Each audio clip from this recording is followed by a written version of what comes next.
हरिओम.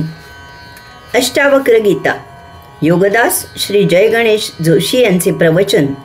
अध्याय 4 श्लोक क्रमांक 5. आ ब्रह्मस्तंभ पर्यंते भूतग्रामे चतुर्विधे विज्ञस्यैव सामर्थ्य मिच्छा निच्छा विवर्जने. भावार्थ, ब्रह्म्यापासून मुंगीपर्यंत चारी प्रकारच्या प्राणी समुदायामध्ये फक्त आत्मज्ञानीच इच्छा आणि अनिच्छा यावर नियंत्रण ठेवू शकतो. येथे अष्टावक्र मुनी आत्मज्ञानीयाचा साक्षात्कारीचा एक फार महत्त्वाचा आणि मोलाचा असा विशेष सांगत आहेत.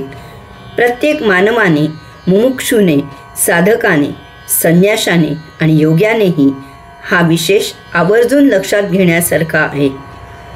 येथे इच्छा आणि अनिच्छा अशा दोन्हीही परस्पर विरुद्ध गोष्टींवर नियंत्रण असायला पाहिजे असे सांगितले आहे.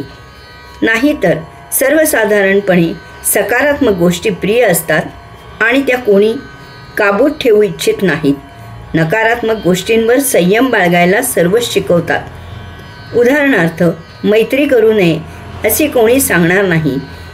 जितके मित्र जोडता येतील तितके मित्र मिळवण्याचाच कोणीही प्रयत्न करत असतो. शत्रुत्व मात्र करू नये असे सर्वजण सांगतात. प्रेम, माया, वात्सल्य करू नये असे कोणीही म्हणणार नाही. परंतु क्रोध, द्वेष करू नये असेच सर्वजण म्हणतील. मूठभर साखर खायला विरोध करण्याचे कारण नाही, परंतु मूठभर तिखट खायला विरोध केला जाईल. परंतु मधुमेह झालेल्याला मूठभर काय, चिमूटभर, अगदी कणभरी साखर खायला विरोध केला जाईल. अष्टावक्र मुनी सांगतात की ब्रह्म्यापासून मुंगीपर्यंत सर्वात महान जीवापासून सर्वात लहान जीवापर्यंत चारीही जीव इच्छा आणि अनिच्छा यावर नियंत्रण, संयम ठेवू शकत नाहीत. याला कोणीही अपवाद नाही. 1. सृष्टी रचनाकार ब्रह्म्यासारखे सर्वात महान जीव. 2. देव, मानव, दानव यासारखे भोगप्रवृत्त जीव. 3. पशु, पक्षी, कृमी, कीटक यासारखे मनुष्येतर जीव. आणि 4. अचल वनस्पती सृष्टी यासारखे जीव. असे चारही जीव इच्छा अनिच्छा नियंत्रित करू शकत नाहीत. जीवाला ज्या इच्छा किंवा अनिच्छा होतात हीच त्यांची भ्रांती असते. अमुक्त जीव त्यांच्या संचिताप्रमाणे जीवन जगत असतो. त्यासाठी योग्य अशी योनी आणि साधन सामग्री त्याला प्राप्त करून दिलेली असते. त्यात मोठ्या आनंदाने आणि समाधानाने त्याने आपले संचित संपावे आणि मुक्त व्हावे अशी नियतीची इच्छा असते. मुक्त जीवाने साक्षी राहून विश्वातील सृष्टी सौंदर्याचा केवळ आस्वाद घ्यावा अशी नियतीची अपेक्षा असते.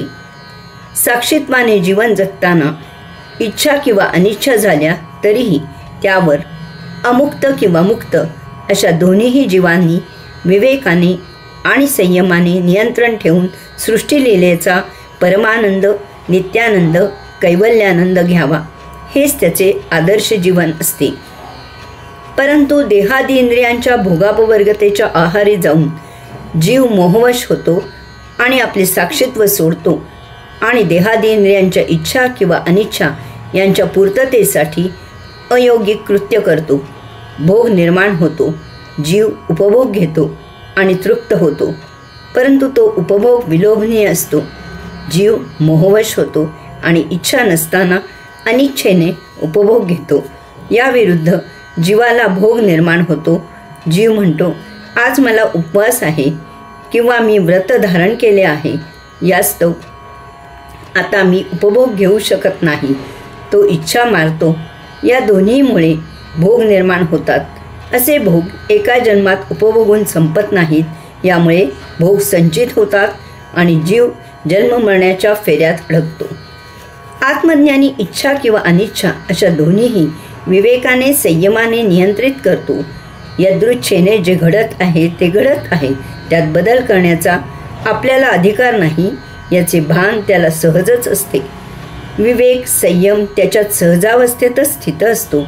यासाठी त्याला निराळे असे काहीही करावे लागत नाही. तो साक्षीभावाने सृष्टीलीलेचा केवळ आस्वाद घेतो. जीवनाचे साक्षीत्व कधीही सोडत नाही. त्या योगे सदा सर्वदा योगाचरणच करतो. यामुळे भोग निर्माणच होत नाहीत. तो सदा मुक्त राहतो. हरिओम.